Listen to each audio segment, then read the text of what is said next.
Oi, boa noite. Oi, Geisa. Oi, Raquel, tudo bom? Tudo bem? Boa noite. Boa noite, tá bom o som? Tá ótimo, e pra você? Pra mim tá bom também.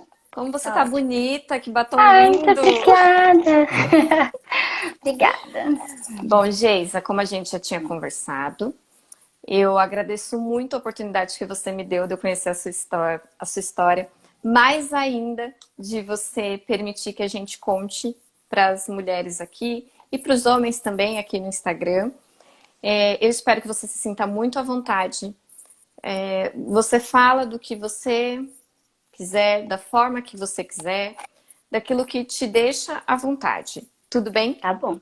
Eu que agradeço pelo convite de hoje, tô nervosa, mas eu tô muito feliz por poder falar sobre isso e levar esse assunto para outras mulheres, para que as pessoas entendam que isso acontece com qualquer pessoa e que isso precisa ser falado e discutido sim. Sim, e assim, Geisa, você é o modelo da mulher com quem acontece isso. Você é bonita, você é inteligente, você é bem-sucedida, e às vezes as mulheres ainda têm na cabeça um estereótipo. Comigo não, porque eu tenho informação, comigo não, porque eu tenho amparo familiar, comigo não, porque eu não me relacionaria com um homem assim, porque é óbvio, né, que ele Uhum. vem escrito na testa. O agressor, ele mostra de primeira que ele é o agressor. Só que não, né? É, tem uma marca. Só Só que que não mesmo. infelizmente não é assim. Então eu gosto muito dessa oportunidade. Eu fico muito feliz porque às vezes eu fico muito limitada como profissional. Eu Uhum. falo da teoria, eu oriento, mas eu, eu, eu não tenho como provar, eu não tenho como assegurar aquilo, né? Além da teoria me respaldando, eu Não não tem a tenho, prática, eu né? não tenho a prática, eu não tenho nada além disso. E Sim. a troca de experiências entre nós, mulheres, é extremamente fortalecedora. E importante, né? Muito.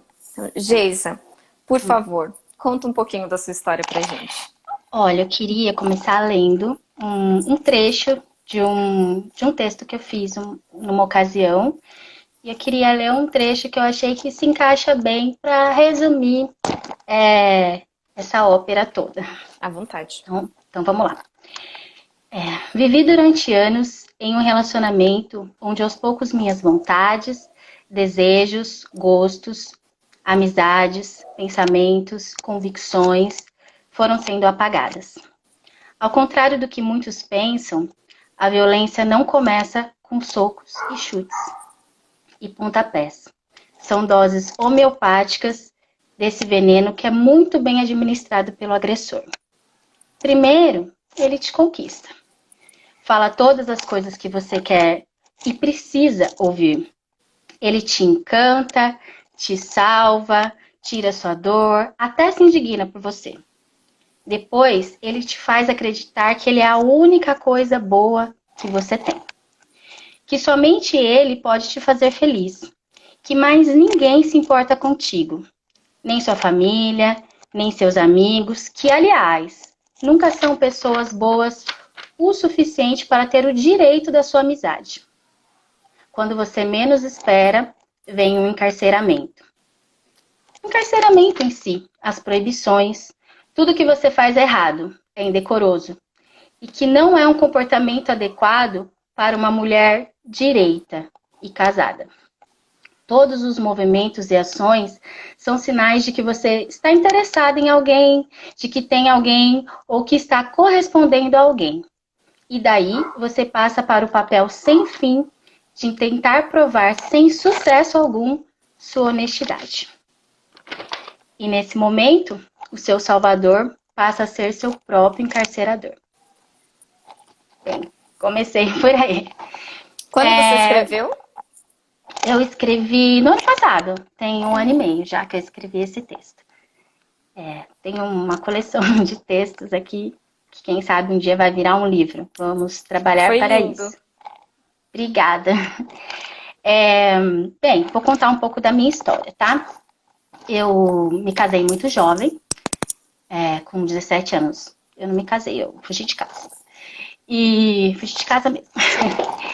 E eu vivi numa família pautada na religião. Meu pai era um cara muito opressor também, no sentido de que dentro de casa eram as regras dele só que valiam, bem, bem generalzão, assim, sabe? Ditar regras. E fora a religião, que naquela época era muito mais fechada do que é hoje, né? Usos e costumes, doutrina, essas coisas. Então a gente vivia num mundo em que muitas coisas eram proibidas, muitas coisas era pecado e a gente não podia fazer. Inclusive ter namorado na adolescência, que é uma coisa que, né, a gente está na flor da idade, os hormônios, a flor da pele, e é um movimento natural, né, do ser humano. Mas aqui em casa sempre foi proibido. E nem com os meninos da igreja, a gente não podia se relacionar. E aos 17, eu conheci o meu companheiro. Eu fui casada por quase 14 anos. Não foram alguns dias, não, foram muitos anos esse processo. E ele era um cara muito legal. Ele era um cara animado, pra cima, brincalhão. E foi isso que me encantou, porque ele era um cara muito pra cima, pra frente. Isso, um charme. E eu conheci na escola, né, na época. E aí teve uma ocasião que o meu pai viu a gente na escola, na porta da escola, e ele ficou muito bravo. Ele foi lá tirar satisfação com ele, falou: você não chega mais perto da minha filha, eu não quero saber disso, e você vai para casa, quando chegar em casa a gente conversa. As coisas de pai durão. Só que ele enfrentou meu pai e falou assim: não, eu vou namorar com ela sim, o senhor querendo ou não. Então aquilo foi mais uma conquista para mim, porque era a primeira pessoa que estava enfrentando meu pai para viver aquele amor. E eu fui me apaixonando cada vez mais, porque ele ele entendia as minhas necessidades de liberdade, porque eu vivia num lugar aprisionada, né? Num conceito aprisionado mesmo, de aprisionamento. E aquilo foi fazendo com que eu me apaixonasse cada vez mais. Só que, aos poucos, as coisas vão mudando, né? E revertendo. O que antes era apoio para você, depois passa a ser uma crítica, né? Aquilo que você gostava e que você falava abertamente com aquela pessoa, de repente você percebe que você não pode mais falar, porque aquilo é usado contra você em algum momento, sabe? E depois que a gente teve a nossa conversa, eu comecei a analisar, né?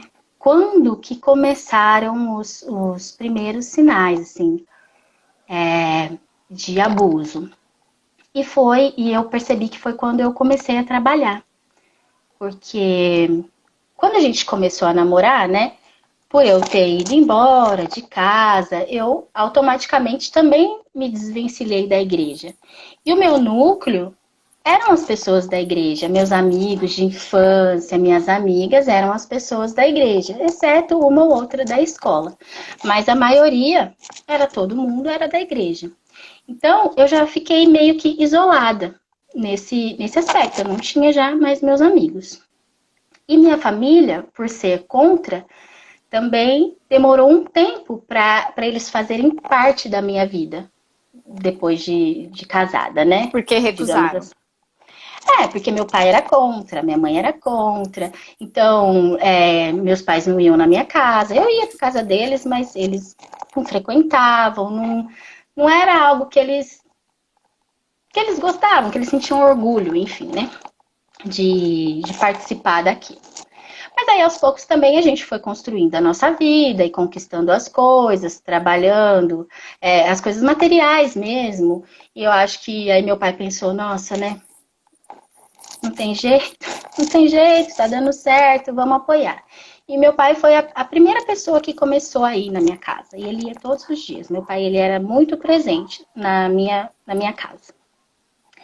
E aí eu comecei a lembrar que quando eu comecei a trabalhar, porque até então eu não trabalhava. Eu comecei a trabalhar mesmo, que antes eu fazia uns serviços esporádicos e tal. Com 20 anos, eu passei no concurso público na prefeitura, e aí eu tomei posse do cargo e fui trabalhar num laboratório. E foi aí que começaram as críticas, as podas, né? Ah, por que você tá usando essa roupa? Esse batom, mulher casada não usa batom vermelho. Maquiagem, pra que passar maquiagem? Você tá interessado em alguém lá? Que não tem necessidade. Aí quando a pessoa vê que você ficou chateado com aquilo, aí muda um pouquinho o discurso. Eu falo assim, porque você é bonita, você não precisa de maquiagem. Pra que maquiagem? Você já é tão bonita assim, natural, né? Não tem necessidade. Mas, na verdade, depois você percebe, muito depois, você percebe que não, que é uma forma de ir minando você. E aí,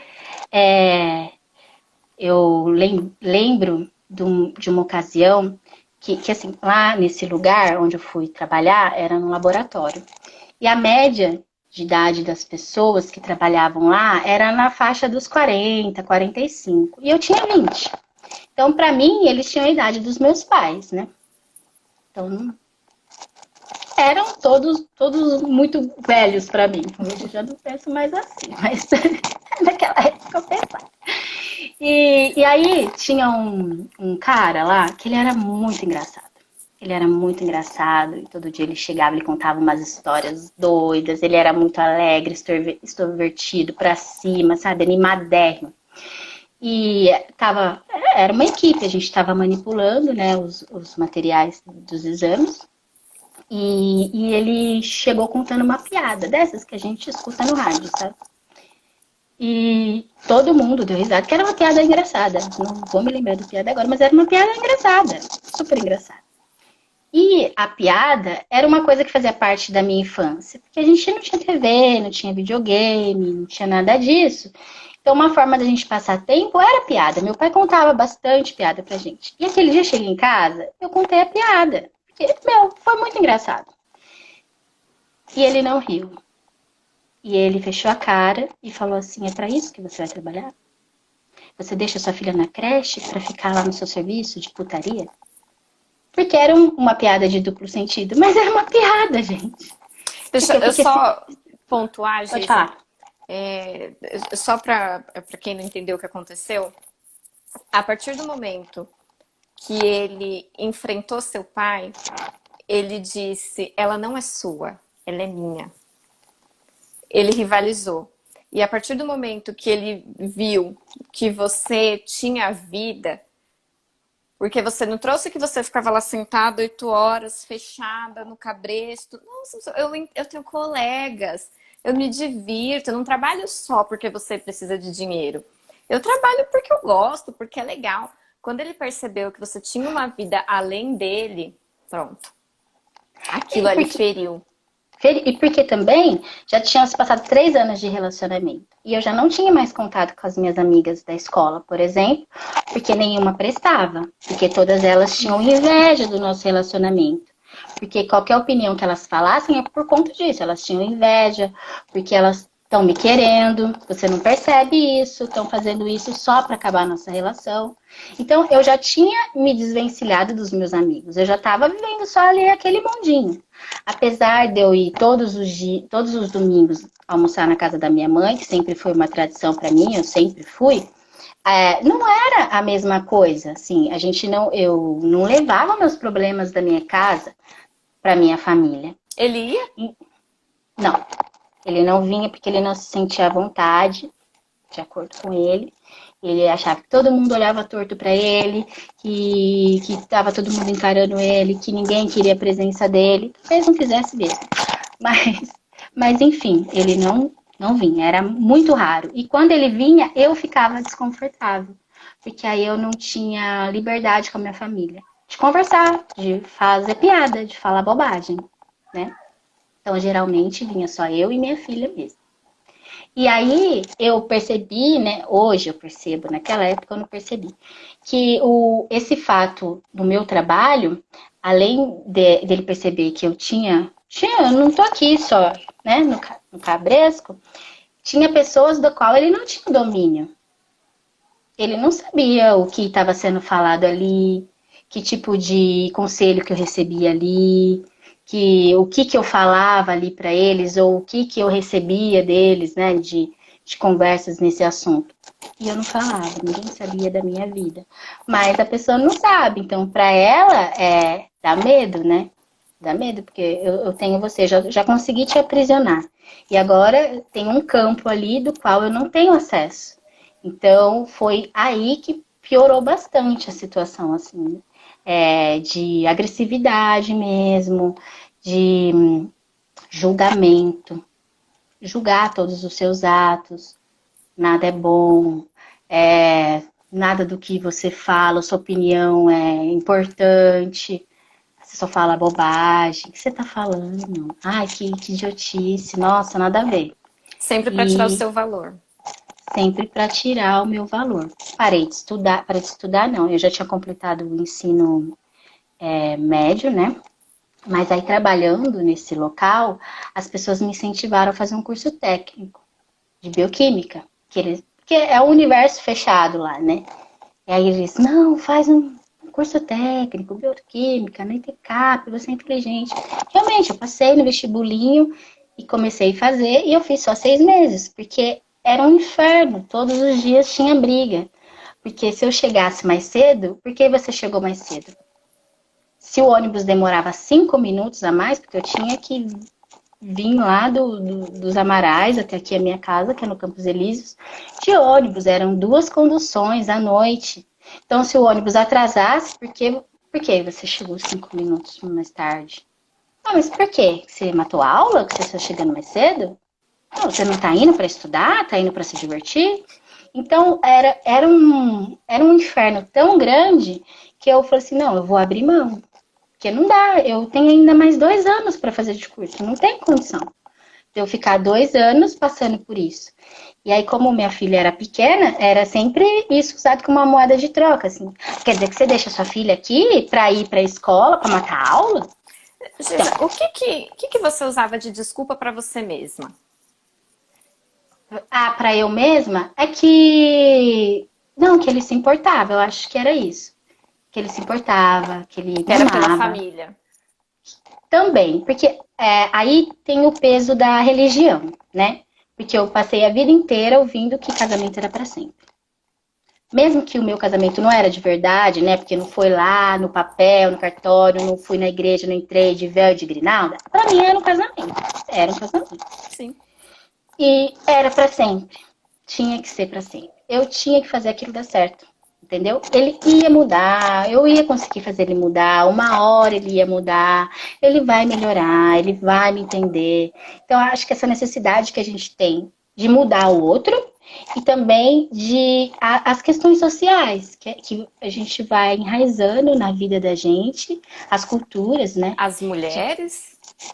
E isso de que você tem que aguentar, porque você fez essa escolha. Eu jamais ia poder pegar minha malinha e voltar para casa do meu pai. Porque o meu maior medo era que ele falasse assim, tá vendo? Eu te avisei. Esse era meu medo. Dele jogar isso na minha cara, que eu te avisei. Só que quando eu passei pelo que eu passei, a agressão física, que eu quase morri,